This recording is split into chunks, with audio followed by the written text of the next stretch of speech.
So one of the things that an infinite mindset provides is a sort of what I would call a quiet confidence or a calm confidence. So, for example, if I were to tell you there's going to be a massive snowstorm or a massive hurricane in next Thursday, you're right. All right, it's going to be awful. It's going to shut down work. I'm not going to get to work. I may telecommute. I may take the day off. It's definitely going to hurt a lot of companies, right? Going to hurt if you're it could destroy a farm, right? But we've had lots of hurricanes. We know how to deal with it. We know how to prepare for it. We know there's going to be a short-term hit, and we know how to ride it out. Well, most of us live 70 to 80 years old. Imagine if we lived for 1,000 years. This would be like the 6th or 7th pandemic that we faced in our lives. We know it's going to hurt. But we know it's going to be over, and we know there's going to be pain, and we know how to prepare for it. So what an infinite mindset provides is it helps you see what we're going through now, not as the end, but rather just part of the journey. Like it's hard and it's difficult, but there is a light at the end of the tunnel. We're in darkness, but we know this comes to an end.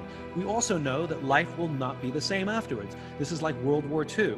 It's like the way life was before World War II is not what life was like after World War II. The way that life was before this pandemic will not be what it's going to be. When we talked about going back to normal, there is no going back to normal.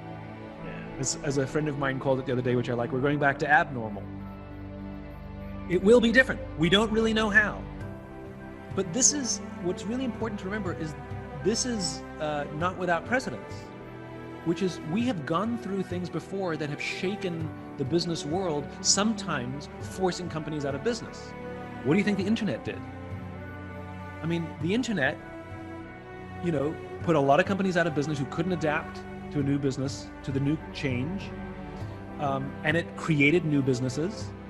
And some businesses were forced to adjust, some proactively and did very well, some defensively, and they're still trying to figure it out. Streaming put all video stores out of business. Didn't have to, but it did. Starbucks, when Starbucks would come into a neighborhood, people would complain that Starbucks would put mom and pop coffee shops out of business. Actually, the data shows the opposite, that when Starbucks moved into a neighborhood, mom and pop coffee shops actually did better because it brought customers and people had a groundswell for the local business. The ones that went out of business were the ones that couldn't adapt. They still had that old ripped up couch because they had a monopoly on coffee shops. And when Starbucks came in with nice clean stores, they simply complained about Starbucks and they went out of business. It's like taxis complaining about Uber. An app doesn't put you out of business. You can have an app to hail a taxi. It's because you have you have to adapt for the changing times, for new technologies, new companies, new competition, new ways of doing business. And if you don't adapt, you die. Now, that's not universal. Some companies, like video stores, some companies, this is just too much to bear, and there's very little we can do.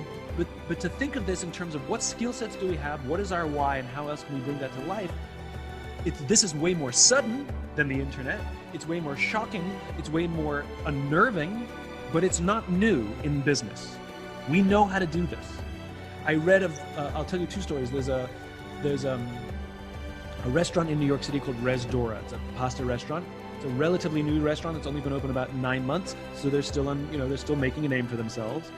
And of course, when New York City issued the order that restaurants could only be 50%, these guys saw the writing on the wall.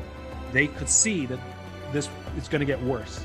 So they immediately started to adapt their company. So instead of firing all the waiters, saying, well, we don't need waiters anymore, they changed everybody's job.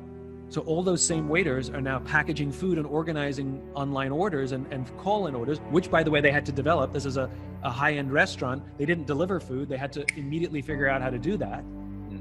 But the point is everybody kept their job because they changed their jobs.